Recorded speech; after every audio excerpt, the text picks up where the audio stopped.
Olá, primeiro ano, estou aqui de novo para falar de geografia.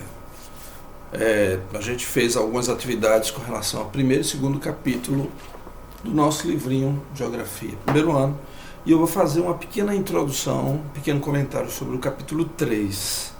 Vou querer que vocês também possam ler um pouquinho desses assuntos aí, que a gente também vai dar seguimento, vai dar sequência com atividades, tá certo? E o capítulo 3 fala um pouquinho sobre o papel do comércio mundial. Quando a gente pensa numa expansão comercial, a gente pode fazer uma breve retrospectiva daquela expansão marítima comercial do século XVI. Né? Começa a haver um movimento mundial aí, que vai ser muito interessante. Portugal e Espanha saem na frente, em busca de uma rota comercial para fazer frente, para disputar aí com Gênova e Veneza, nas cidades italianas que faziam um intercâmbio com a Índia por terra. A gente sabe que Portugal e Espanha vai se aventurar aí pelo mar, né, fazendo aquela circunnavegação da África, passando pelo Cabo das Tormentas, chegando à Índia e aí sim dando um upgrade, né, dando um pulo na frente aí das cidades italianas com relação ao comércio. É interessante a gente perceber que houve ali, né, a partir do século XVI, mesmo que de forma, não vamos dizer precária não, que ali era tecnologia de ponta, né? Portugal com suas naus. Então houve já vamos dizer assim, uma globalização, né? O mundo começou a ficar um pouquinho menor, os oceanos passaram a ser grandes avenidas, e aí vieram até as Américas, e aí começa toda essa história. Mais na frente, a Holanda também, que é uma fatia do açúcar do Nordeste, então desce para cá, depois leva para as Ilhas Antilhas o açúcar, e começa a haver uma rotina, uma movimentação de produtos comerciais no mundo todo. É interessante. Mas a gente vai falar também de aspectos mais recentes. Né? A gente está aqui nos anos 80, 1980, onde a gente vai ter essa expressão que vai tomar conta, chamada globalização. O livrinho da gente vai dizer que a gente pode definir globalização como um processo que promove uma intensa troca, intensificação de trocas entre as várias partes do mundo. E essas trocas, a gente vai ver trocas de mercadoria, troca de serviços, trocas de capitais. Como é que vai ser isso aí? Então, essa globalização nesse processo de trocas, que está relacionado com diferentes tipos de fluxos. Né? E ele vai dizer aqui que esses fluxos são formados e vão formar redes. Então, a gente pode afirmar que a globalização produz redes, produz fluxo, que produz globalização, e aí torna-se aquela roda, não é, de roda viva, uma roda de informações, uma roda de mercadoria, e vai girando, vai girando, vai girando. Muito bem, esses fluxos a gente pode ver aqui que podem ser dois tipos: materiais, quando a gente tem algo palpável, as mercadorias palpáveis, e fluxos imateriais, fluxos de informações. Esses fluxos são importantíssimos. Esses dois tipos aí a gente tem. Muito bem, a globalização e o comércio mundial. Essa globalização ela está muito ligada ao desenvolvimento e à expansão das tecnologias de informação. Né? Graças à rede aí de computadores, a internet, tudo isso vai fazer com que haja todo esse desenvolvimento, e assim os processos vão se intensificar cada vez mais.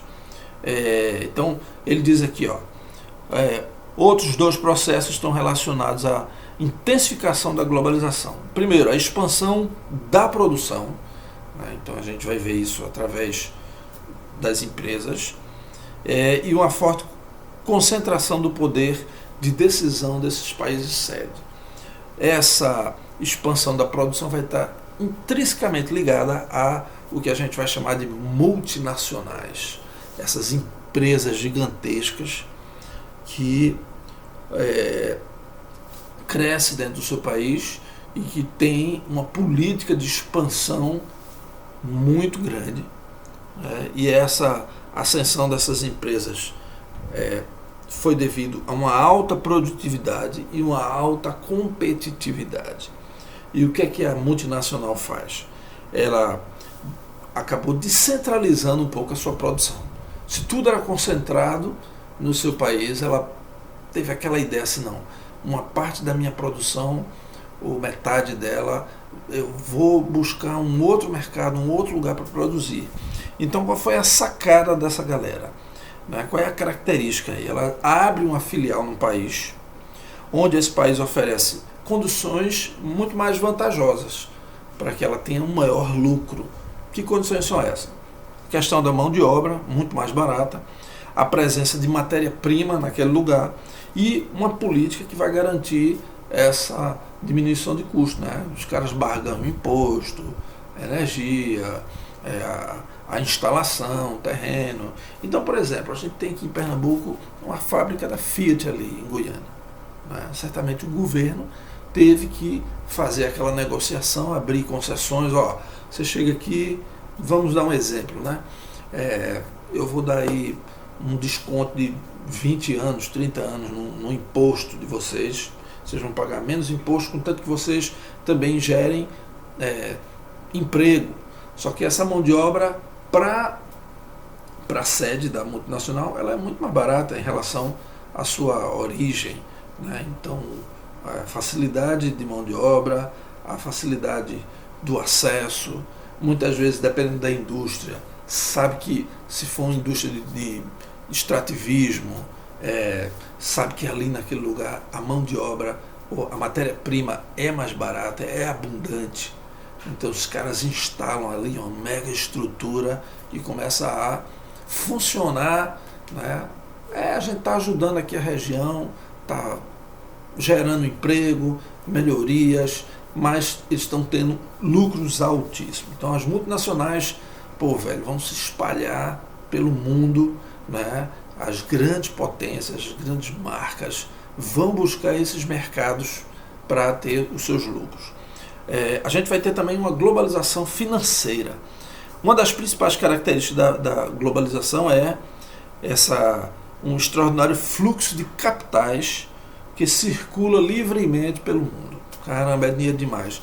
Diariamente, ele diz aqui, bilhões de dólares são transferidos instantaneamente, que permite aí, foi dinheiro para lá, grana, muita grana, para que as multinacionais possam rodar o seu lucro aí. Isso ocorre graças à desregulamentação do mercado pela abertura das fronteiras nacionais. Então, durante, até mesmo antes dos anos 80, a gente tinha barreiras alfandegárias, barreiras financeiras. Não pode entrar capital de lá para cá. Tal. Hoje em dia não tem mais isso, não. Livre acesso, a livre circulação dessas fronteiras, vamos dizer assim, com relação a mercado e com relação a fronteiras financeiras, não tem mais. Muito bem. Em outras palavras, o controle de entrada e saída de capital foi suprimido e se instalou um mega mercado único que funciona por meio das bolsas de valores. Então, essa circulação financeira se dá também através das bolsas. E a gente sabe que o movimento das bolsas interfere na vida de todo mundo. Se a bolsa de Nova York tem queda, tem influência no Brasil. Está tudo interligado. Se a bolsa de Tóquio tem problema, se a bolsa do Brasil cai, influencia ações, empresas e toda essa questão aí.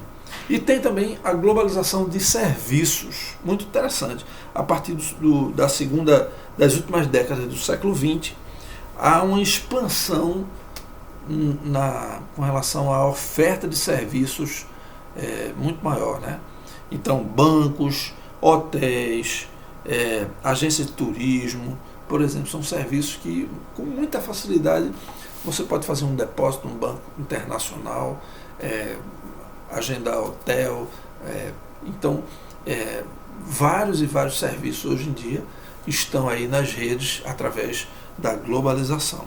Redes de banco, hotel, são serviços globalizados, representam uma parte considerável, se você olhar, por exemplo, no nosso caso, do PIB do Brasil, por exemplo. Né? A gente vive de turismo e a globalização trouxe a possibilidade, com mais rapidez e acesso à informação, para esse setor também de turismo, que é muito interessante. Outra coisa é o comércio internacional e também o fluxo de mercadoria, né? Que aí tem a ver com aquele fluxo material, as mercadorias. Livro a gente vai dizer que houve uma intensificação, claro, dessas mercadorias a partir depois da Segunda Guerra Mundial, e aí houve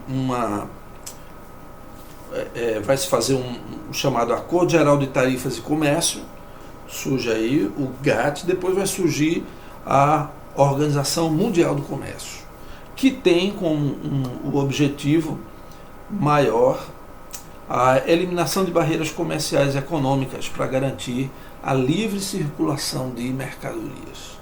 E aí para garantir essa automatização da globalização.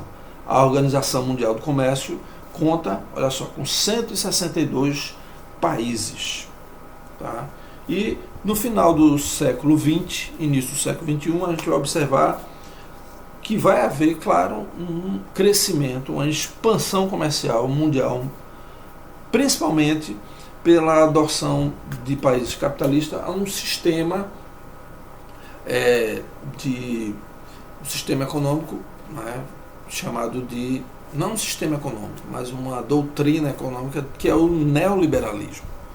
O neoliberalismo que tem como objetivo cada vez mais se distanciar da influência e, vamos dizer assim, do poder do Estado com relação ao comércio. Né? Ele vai dizer aqui que é uma teoria econômica que vai defender essa liberdade econômica. Menos influência do Estado, mais liberdade. É o neoliberalismo. E aí, por conta dessa doutrina, a gente vai ter um grande aumento na globalização de mercadorias materiais.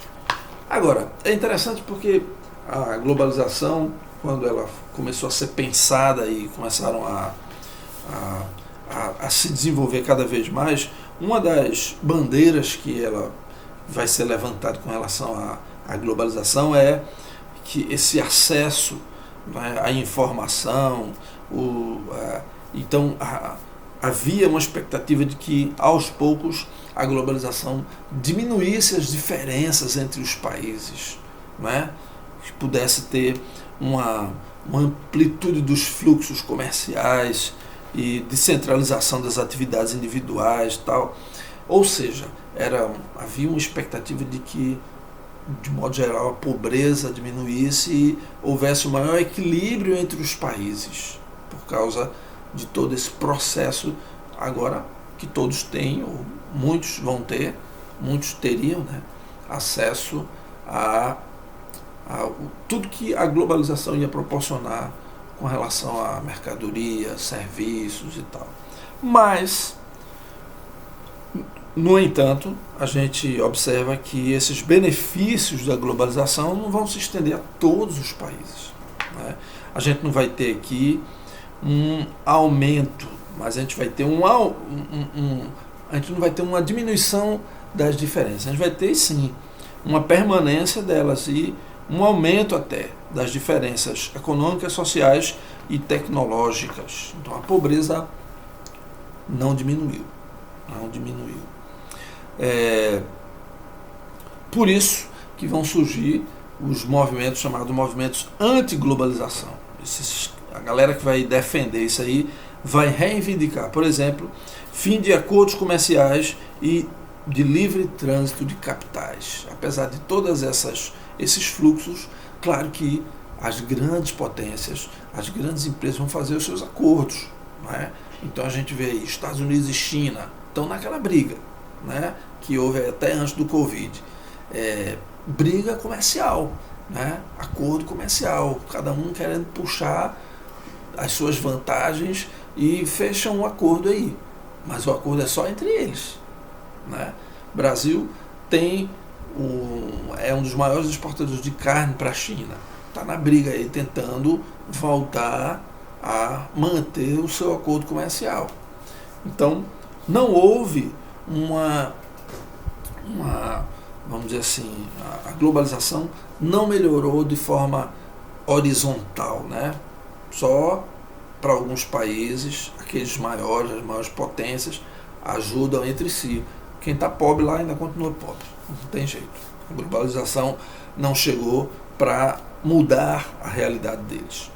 E essa globalização, com toda essa facilidade de acesso, de informação, de mercado financeiro globalizado, vai ter também e vai aparecer as atividades ilegais, né? O ser humano é interessante, não tem jeito, tira vantagem em tudo, até na globalização. O que a gente pode fazer dentro da globalização para beneficiar a gente, que não seja, que seja fora da lei, né? Que seja por baixo dos panos ali, de forma que ninguém descubra. E aí vão surgir os paraísos fiscais. Em alguns países, né, essas atividades ilegais são permitidas, acontecem. Vamos dizer aqui, ó, as atividades ilegais movimentam bilhões de dólares e utilizam-se locais chamados paraísos fiscais.